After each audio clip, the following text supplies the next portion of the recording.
You are Bhatt, Managing Director of Dalton Capital Advisors, joins us as our market master at this point. Good morning, Mr. Bhatt. Thank you very much for joining us. Pleasure. Okay, how are things poised for the market? We are getting these political developments. Do you think, along with the global cues turning slightly positive, at least this morning, we are now protected at 6,000? The market can make a dash beyond 6,300 at all? Well, the recent high has been 63 or whatever, so that is, I think, very difficult to break. But quite a lot of this rally over the last, say, couple of weeks has been based on hope, based on some election survey showing that things are probably better than what initial indications were. But as Radip said, it's quite some time before elections, so therefore things can change. If inexorably we are going towards new election surveys which point out to majority for one formation or a possibility of a decisive government, I mean, that hope rally can continue. But the economic fundamentals do not support this as of now, whether it is within India or even outside India, where the US economy is doing quite well and the Chinese economy is not really doing all that well. So all these things don't point towards a great situation where inflows would come. And as it is, emerging market flows have been negative for quite some time now. They are not exactly favorites of international investors. India has been spared the blushes till now. So that is something that we need to watch, because if you see even when 2008 happened in India, the actual fall in the Dow and all was about almost 6 to 8 months earlier. So we take quite some time in responding to global events. So we need to watch ourselves, watch that space very closely. But the point is, there could be further developments on the political front which can neutralize any negative sentiment there. So I think we are in a state of flux. We need to watch this space very closely. We need to be very sure that we understand that this rally is a hope rally, and that hope is quite ephemeral. So therefore we need to watch that space very closely. Okay, Mr. Bhatt, good morning. Actually, your caution was echoed by an earlier guest who joined us from Macquarie, where he said that he expects to see more outflows from emerging markets, and India has been spared, but that may not continue going ahead. If there are more outflows, do you think the bottom for this market is protected at 57, 5800, or is there a sense that that could be taken out as well?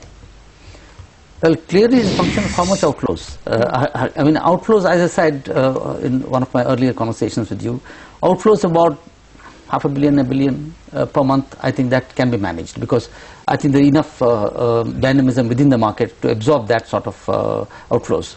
But if it is more than that, we really can't say that that is the flow, because the Indian market has really been run by international flows, and domestic investors don't seem to be supporting the optimism that FII investors have been having for the last more than a year now.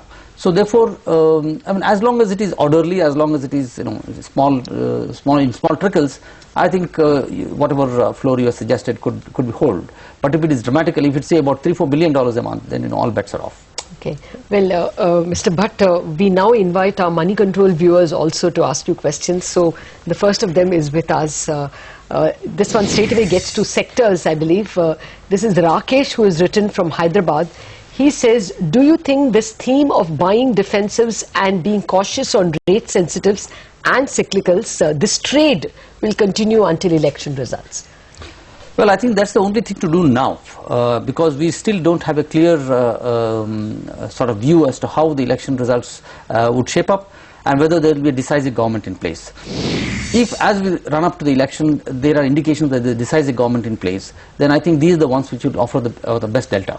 The cyclicals will offer the best. The cyclicals will offer the best delta. So therefore, I think one should slowly start shifting asset allocation from defensives to cyclicals in the run-up to the election, if there is indication that a decisive government will come to rule the country. But if not, I think this current stance of staying on defensives is the best bet. You are not enthused by any of the incremental developments in some of the cyclicals like power, the CERC decision, something getting mended. You won't dip into them? I think they are small incremental positive steps, but whether these things will change the return profile on the massive investments that have been made in the power sector, I don't think so. Because what the CERC order is really talking about is ensuring that you don't make losses on those investments. But getting a reasonable return on that is a far way off. So therefore, I think we really need to see whether the next step would be taken in terms of changing the whole contract itself to see that they get a reasonable return, or they go back to the regulated return sort of scenario. If that is the case, yes, then things are different. But now you are saying that you will probably ensure that the previous losses will be partly recovered, and you will not make losses.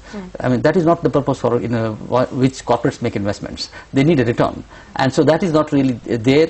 Either you open everything to the market, or otherwise, if you want to control it, then give a regulated return like what NTPC gets. So I think we are somewhere in between as far as the private sector is concerned. So and the market is celebrating that probably we will not Tata Power will not have to take more losses on Mundra. But whether they will get a good return on that, I think it's still far away off. You don't think banking stocks deserve a look in because, probably the market factored in bigger losses, but at least that's not happening. No such positivity there. I don't think the market really factored in United Bank losses. So, so therefore, I mean, there may be more such. There's so much coming out of the woodworks there.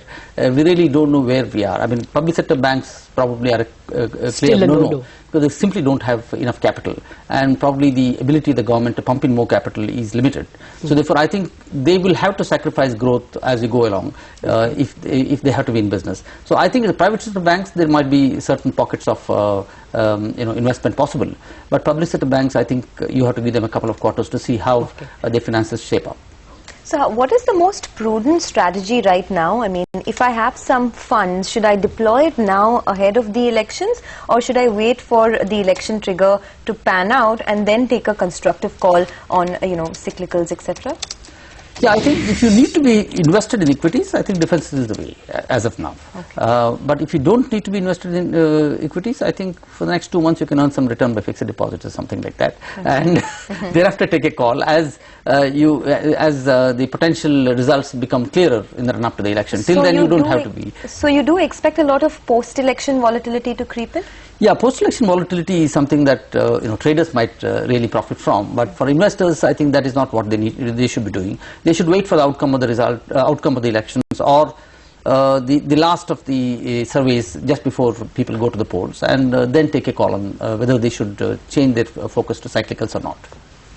Okay. Within the IT and pharma space, are there any preferences? Are you now looking more at mid-cap ITs because the top-notch have been well discounted? Well, I think you need to create a portfolio of IT stocks in order to profit from that. I mean, the leading ones are reasonably well discounted. But still, if the outcome of elections is not going to be very favorable towards a decisive government, then IT would continue to be the favorite. So therefore, there might be further steam left in the IT sector, depending on which way the election results would shape up. All right, Mr. Bhatt, thank you for giving us your views, and thanks for joining us. So that's the word coming in from Dalton Capital. The market by